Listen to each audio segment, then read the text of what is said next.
The day a single dad fixed a stranger's broken car for a sandwich, he thought he was just trying to get through one more hard afternoon. He had no idea that one small act of kindness would open a door he had stopped believing even existed.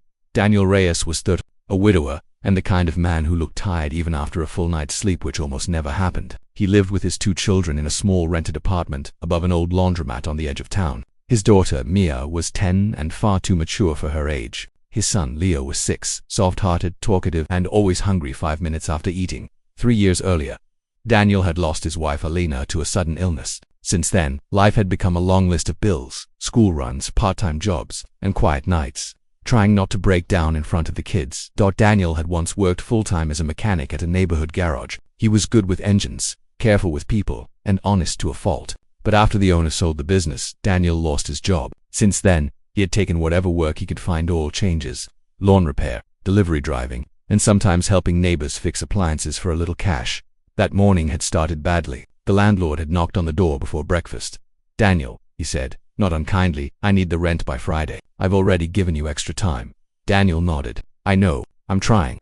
After the landlord left, Leo looked up from the table. "Are we getting kicked out?" Daniel forced a smile. "Nobody. We're just figuring things out." Mia said nothing, but Daniel saw the worry in her eyes. She had begun noticing too much. By noon, Daniel had made exactly $12 from fixing a neighbor's lawnmower handle. The fridge at home held half a carton of milk, a few eggs, and ketchup. He told the kids he would be back soon and left them with Mrs. Alvarez from downstairs, a kind older woman who watched them when she could. He walked toward the auto parts store, hoping to ask again if they knew anyone hiring. On the way, he cut through the parking lot behind a small cafe. That was when he saw her. A silver sedan stood crooked in the lot, its hood up, steam rising. Next to it was a woman in her early 40s, dressed simply in jeans and a cardigan, speaking anxiously on her phone. "No, I can't leave it here," she said. "I'm telling you, I don't know what's wrong with it." She ended the call and looked around helplessly. Daniel hesitated. He had no toolbox, only the small pouch he carried with a wrench, pliers, and a screwdriver. He stepped closer. "Need help?" The woman turned. She looked embarrassed more than scared. Maybe it just died. Then it started making this horrible sound. Daniel leaned under the hood, listened, checked the hose connections, and then crouched near the front. A cracked clamp, a loose hose, and coolant leaking fast. Not a huge repair, but enough to stop the car. "You're lucky," he said. "It looks worse than it is." She let out a breath. "Can you fix it?" "I can try." He worked carefully with what little he had. He tightened the loose fitting, used a spare clamp from his pouch, and asked the cafe owner for a bottle of water to cool things down before restarting the engine. 20 minutes later, the car turned over smoothly. The woman's face changed at once. Relief, then surprise. "You did it." Daniel wiped his hands on his jeans. "It should get you home, but you need a proper replacement part soon." She reached for her purse. "Please, let me pay you." Daniel wanted to say yes. He needed money badly. But when she opened her wallet, he saw only a few small bills and cards. Before he could answer, his stomach growled loud enough to embarrass him. She noticed. "Have you eaten?" Daniel gave a small, tired laugh. "Not yet." The woman glanced at the cafe behind them. "Then let me at least buy you lunch." He almost refused out of pride. Almost. But then he thought of going home with nothing, so he nodded. A sandwich would be enough. Inside the cafe, she ordered a turkey sandwich, soup, and coffee. Daniel tried to stop her from ordering more. "I said a sandwich.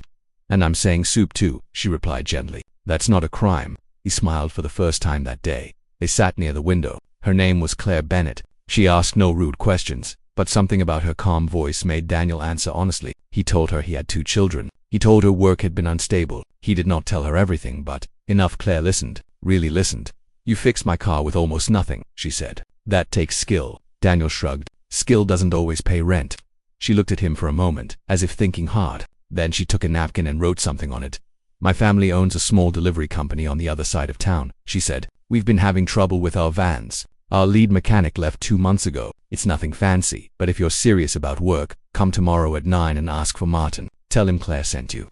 Daniel looked at the napkin. An address, a name, a chance. He thanked her, folded it carefully, and slipped it into his pocket like it was something fragile. That night, after splitting the second half of the sandwich between Mia and Leo, he told them about the woman and the job possibility. Leo clapped. "See good things happen." Mia smiled, but softly. "Do you think it's real?" Daniel looked at the napkin again. "I don't know," he admitted. "But tomorrow, I'm going to find out." And for the first time in a long while, Hope sat at the table with them. Daniel arrived at the delivery yard the next morning 20 minutes early, wearing his cleanest shirt and carrying a worn folder with old work papers. certifications, and references. The place was larger than he expected, rows of vans, a repair bay, and workers moving quickly in and out of the office. For a moment, he felt out of place. At the front desk, he said, "I'm here to see Martin. Claire Bennett asked me to come." The receptionist made a call, then pointed toward the garage. Martin Bennett turned out to be a broad-shouldered man in his late 50s with grease on his hands and a serious face. He looked Daniel up and down. "My sister says you fixed her car in a parking lot." Daniel nodded. It was a temporary repair. Martin crossed his arms. "Then let's see what you can do with a real one." He led Daniel to a delivery van that had been sitting idle for over a week. "No one's solved it yet. Tell me what you see." Daniel got to work. He checked the battery, listened to the idle pattern, looked at the fuel line, examined the spark plugs, and asked a few careful questions. He did not rush. He did not pretend to know before he knew. After 40 minutes, he found the issue a damaged sensor and poor wiring repair from an earlier job. He explained the problem clearly, then suggested the safest fix. Martin said nothing for a few seconds. Then he gave a short nod. "When can you start?" Daniel blinked. "Today, if you need me." By the end of the week, Daniel had steady work. It wasn't perfect money, but it was regular. For him, regular felt like a miracle. The first evening he came home with groceries instead of apologies. Mia hugged him so tightly he almost lost his balance. Leo held up a box of cereal like it was treasure. "Can we get the good milk too?" Leo asked. Daniel laughed. "Yes, we can get the good milk too." The weeks that followed were better than the months before. Daniel woke early, packed lunches, got the kids to school, worked long hours, and returned home tired but proud. He even began putting aside a little money for rent. But life, Daniel had learned, never changes all at once. One Thursday afternoon, Mia's school called. She had a fever and needed to be picked up. Daniel asked permission to leave work early, and Martin agreed. At home, Mia lay on the couch, pale and shivering. "I'm sorry, Dad," she whispered. "Never say sorry for being sick," Daniel said, placing a cool cloth on her forehead. He stayed awake most of the night, checking her temperature while Leo slept beside her, insisting he was guarding his sister. By morning, Daniel had missed work. Then he missed another half day when Leo started coughing. Bills returned faster than savings could grow. Medicine costs more than he expected. The landlord reminded him again about the late fee from the previous month. Then the school sent home a notice about Mia's overdue field trip payment, a paper she had hidden in her backpack because she knew money was tight. When Daniel found it, he sat on the edge of the bed and stared. Mia stood in the doorway. "I didn't want you to feel bad." Daniel's throat tightened. "Sweetheart, you never have to hide things from me. I know we don't have extra," she said quietly. "It's okay if I don't go." That hurt him more than any unpaid bill. The next day at work, Daniel moved more slowly than usual. He was distracted, exhausted. While carrying a heavy part across the service bay, he slipped on a patch of oil and twisted his wrist badly. Pain shot through his hand. Martin rushed over to sit down. "Let me see."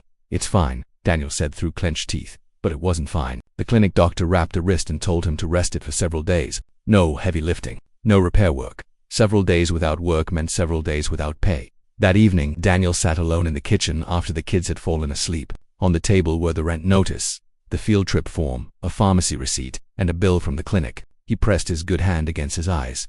He wasn't crying loudly, just quietly, the way people cry when they've spent too long trying not to. Then he heard a small voice behind him. "Dad." He turned. Leo stood there holding a peanut butter cracker in his tiny hand. "I saved this from lunch," Leo said. "You can have it."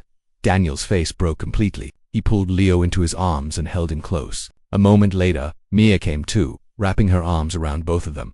"I can stay home from the trip," she whispered again. "No," Daniel said, voice shaking. "No, you shouldn't have to give up things because life is hard right now." "But what are we going to do?" she asked. Daniel had no answer. That was the most painful part, not being poor, not being tired, not even being alone. It was the moment his children looked at him for safety, and he did not know what came next.